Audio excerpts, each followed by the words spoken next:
भारत में अज्ञान का अंधकार था, इग्नोरेंस था। भारत में रूढ़िवादिता थी, अंधविश्वास था, तमस का साम्राज्य था। और इस अंधियारे में भारत में एक महापुरुष, भारत में एक संत पुरुष श्री विवेकानंद स्वामी जी का जन्म होता है। विवेकानंद जी केवल भारत ही नहीं, पूरे विश्व को एक नई दिशा, एक नया प्रकाश, एक नया लाइट प्रदान किए। विवेकानंद जी जब पढ़ते थे बचपन में तो कुशाग्र बुद्धि के थे और अक्सर शिक्षक से सवाल किया करते थे और अपने जिज्ञासु मन को शांत किया करते थे। एक बार वो अपने कॉलेज में इंग्लिश की पढ़ाई कर रहे थे, एक विद्वान प्रोफेसर उनको इंग्लिश पढ़ा रहे थे। तो उस पढ़ाने के क्रम में शिक्षक ने एक शब्द बोला, वो शब्द था स्टेसी। स्टेसी शब्द से ही विवेकानंद नरेंद्र दत्त से विवेकानंद में परिणत हो गए। स्टेसी शब्द के बारे में उनके गुरु ने बोला कि इसका जो अर्थ है, इसका जो फीलिंग है, हम नहीं बता सकते। और ऐसे तो स्टेसी का मतलब जो है, आप जब डिक्शनरी में देखेंगे तो हैप्पीनेस होता है, एक्सट्रीम हैप्पीनेस, जॉय, आनंद, अतिहर्ष। लेकिन उनके प्रोफेसर बोले नहीं, इसका फील हम तुमको नहीं करा सकते, इसके लिए तुमको एक दूसरे आदमी के पास जाना होगा। और फीलिंग का मतलब मेरा ये है कि यदि आप फिजिक्स पढ़ते हैं, फिजिक्स का कोई टॉपिक पढ़ते हैं, मान लीजिए न्यूटन का सेकेंड लॉ पढ़ते हैं, F बराबर ma, 9th क्लास में पढ़ना है।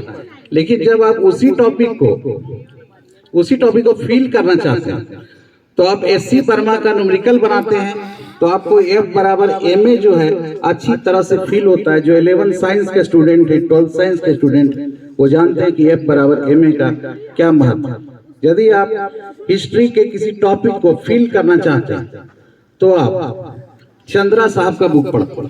यदि आप पॉलिटी का कोई बुक का कोई टॉपिक यदि आप फील करना चाहते हैं, है ना, फील का मतलब महसूस करना, तो आप श्रीकांत का बुक पढ़ते हैं। यदि आप ज्योग्राफी का कोई बुक का कोई टॉपिक को फील करना चाहते हैं तो आप हुसैन साहब का बुक पढ़ते हैं। इससे क्या होता है, आपको क्लियर होता है। उसी तरह से वो प्रोफेसर साहब जो थे, स्टेसी शब्द का फीलिंग, सही फीलिंग के लिए उनको एक आदमी के पास वो भेजे और उनका नाम था स्वामी परमहंस। और स्वामी परमहंस के पास वो गए।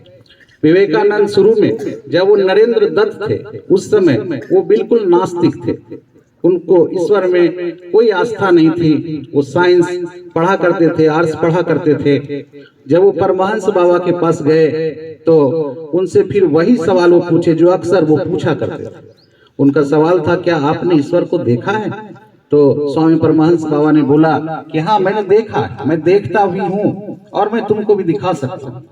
उनके इस बात से वो प्रभावित हुए और बोला जाता है कि परमहंस बाबा के साथ साथ उनके सानिध्य में रहते रहते स्वामी विवेकानंद भी ईश्वर का दर्शन करते थे और वो एक बहुत ही महान संत हुए।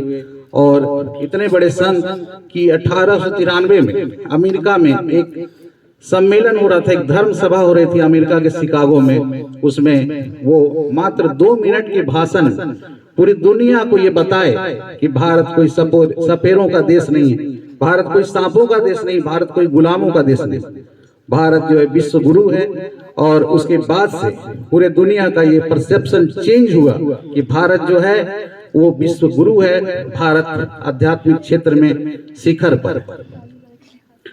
आखिर विवेकानंद जी का शिक्षा क्या है ना, हम लोग उनसे क्या सीख सकते हैं? तो उनका मूल बात ये है कि भगवान, ईश्वर और संसार अलग अलग नहीं, दोनों जो है एक साथ चलता है।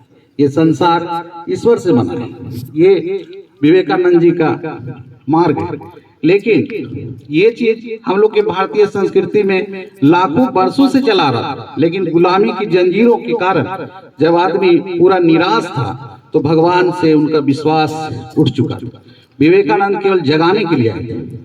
भारत में ये संस्कृति थी कि कण कण में भगवान, तभी तो ईशोपनिषद में ये बात लिखा हुआ है, ईशावास्यम इदम सर्वम यत् किंचाम जगत्याम जगत्। तभी तो प्रहलाद एक बार बोल चुका था, हाँ हाँ इस खंभे में भगवान है।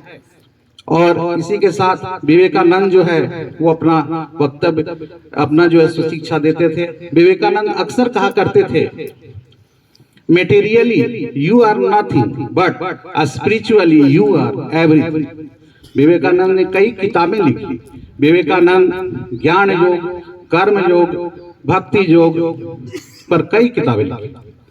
आध्यात्मिक जगत में 2 भाषण और 1 वार्तालाप बहुत ही प्रसिद्ध, एक श्री अरविंदो का उत्तर पाड़ा का भाषण और विवेकानंद का शिकागो का भाषण, और 1 वार्तालाप जो अर्जुन और श्री कृष्ण के बीच होता है। और पुनः आप सभी को राष्ट्रीय युवा दिवस, नेशनल यूथ डे की शुभकामनाएं, बहुत बहुत बधाई। धन्यवाद।